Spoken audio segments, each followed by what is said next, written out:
Hello friends, नमस्कार, good morning आपसे दोस्तों को। तो आप सब कैसे हैं? चलिए दोस्तों, मैं उम्मीद करूंगा आप सब बहुत ही अच्छे होंगे, मस्त होंगे।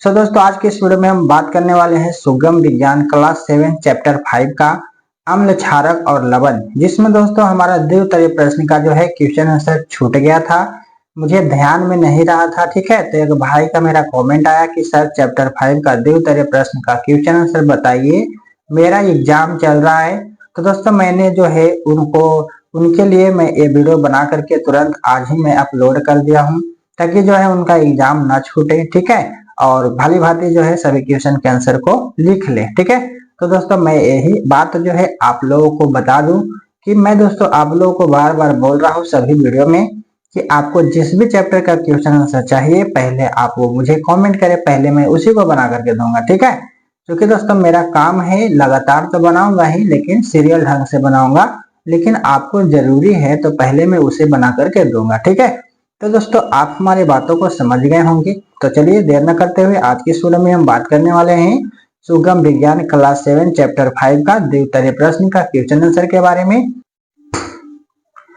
हाँ तो दोस्तों, चलिए देर न करते हुए आज की वीडियो में हम करते हैं स्टार्ट। आगे बढ़ने से पहले एक छोटी सी रिक्वेस्ट होती है कि अगर आप हमारे चैनल पर नए होंगे तो चैनल को सब्सक्राइब कर लेंगे और बेल नोटिफिकेशन को प्रेस कर लेंगे, ताकि मैं जो भी वीडियो बनाऊंगा उसका नोटिफिकेशन आपको समय समय पर मिलता रहेगा। ठीक है, तो चलिए दोस्तों देर न करते वीडियो करते हैं स्टार्ट।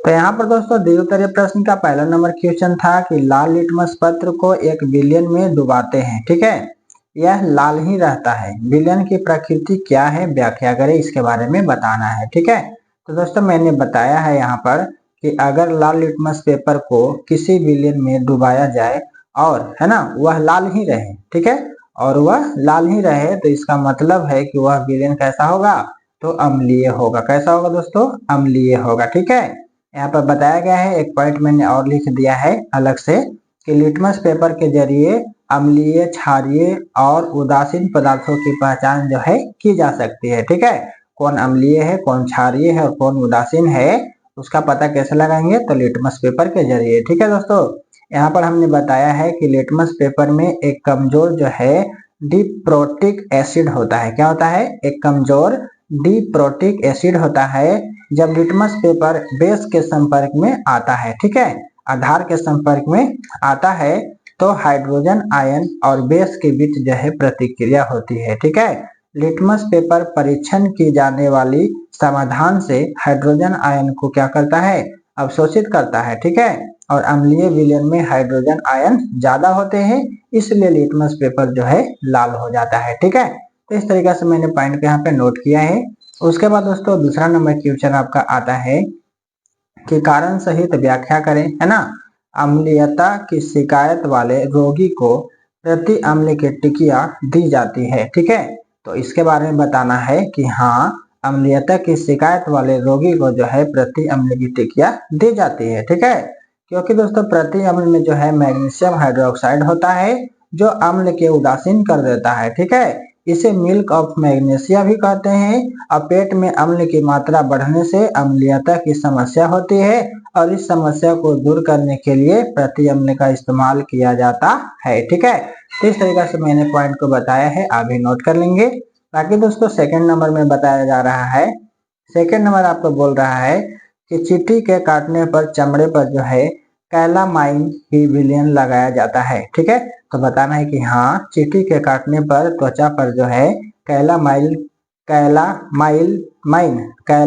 का विलयन लगाया जाता है। चींटी के काटने से त्वचा में जो है फॉर्मिक एसिड जो है इंजेक्ट होता है। ठीक है, जिससे खुजली और जलन होती है। कैलामाइल घोल में जिंक कार्बोनेट होता है, जो क्षारीय होता है। ठीक है, अम्ल और क्षार के बीच के प्रतिक्रिया से जो है फॉर्मिक एसिड का असर बेअसर हो जाता है। ठीक है, इस तरीके से दूसरा नंबर पॉइंट को ऐड करेंगे। उसके बाद दोस्तों तीसरा में पूछ रहा था कि कारखानों के कचरे को जलाशय में प्रवाहित करने के लिए उपचारित किया जाता है। तो बताना है कि हाँ, कारखाने के कचरे को जलाशय में बहाने से पहले उपचारित किया जाता है। कारखाने के कचरे में जो है अक्सर अम्लीय पदार्थ होते हैं। ठीक है जो जलाशयों में रहने वाले जीवों को नुकसान पहुंचा सकते हैं।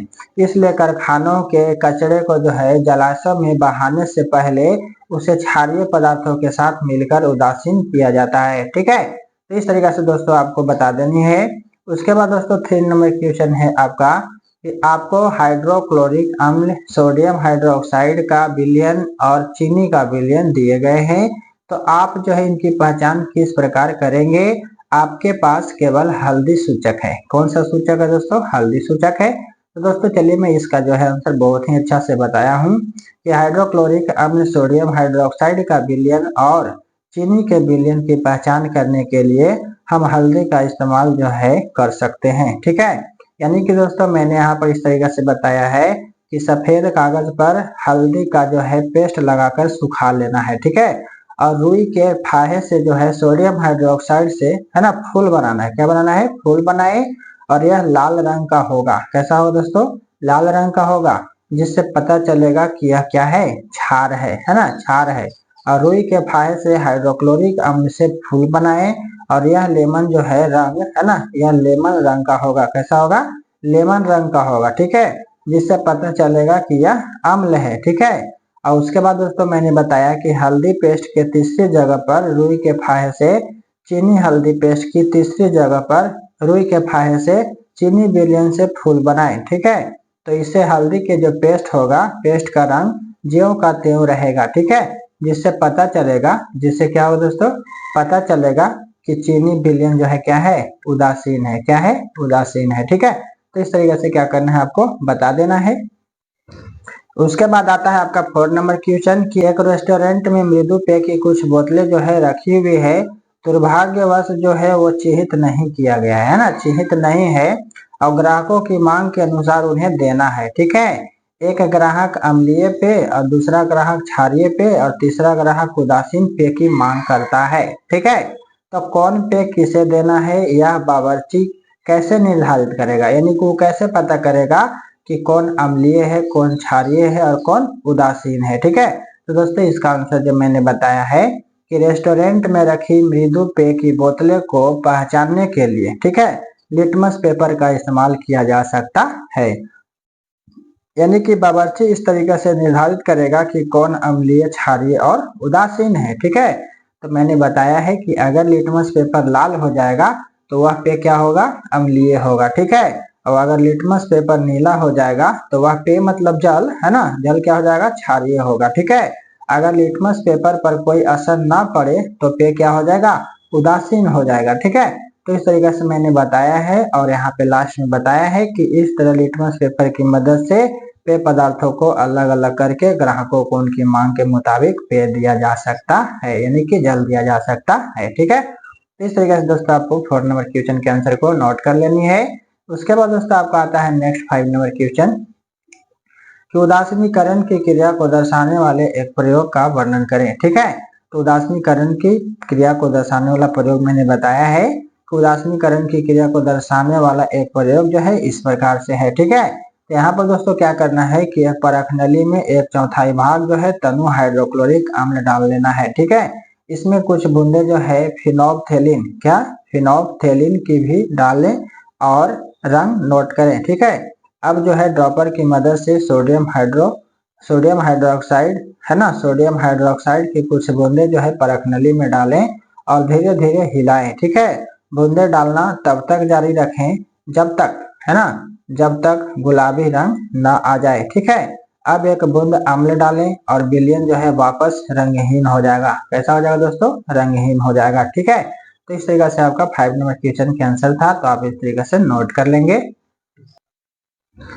और थोड़ा सा बता देना है कि इस प्रयोग से यह पता चलता है कि जब विलयन क्षारीय था तो रंग गुलाबी था, परंतु अम्लीय विलयन में रंगहीन हो गया, यानी उदासीनीकरण अभिक्रिया हो रही है। ठीक है, तो इस तरीके से थोड़ा सा पॉइंट को नोट कर लेंगे।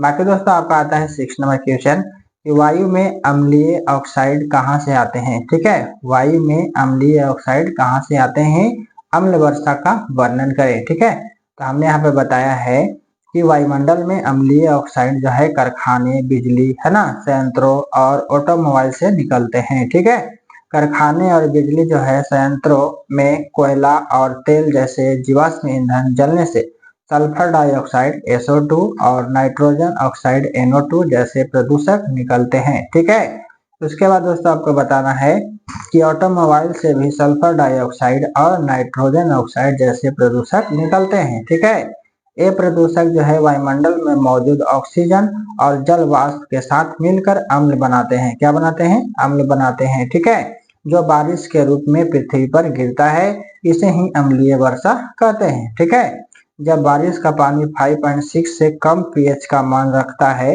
ना, कम pH का मान रखता है तो उसे अम्लीय वर्षा कहते हैं। ठीक है, अम्लीय वर्षा से पेड़ पौधे, जलीय जीवों और मृदा को नुकसान पहुंचता है। ठीक है, जलीय वर्षा से जो है अम्लीय वर्षा से जल प्रदूषक बढ़ता है, जिससे नदी में रहने वाले जीव जंतु नष्ट होने लगते हैं और अम्लीय वर्षा से वनों को भी नुकसान पहुंचता है। ठीक है, तो मैंने इस तरीके से जो है पॉइंट को बताया है। दोस्तों ये वीडियो कैसी लगी, अच्छी लगी है तो वीडियो को लाइक, चैनल को सब्सक्राइब जरूर करेंगे और मिलेंगे दोस्तों नेक्स्ट वीडियो में। जब तक के लिए best of luck. So thank you, all the best. जय हिंद।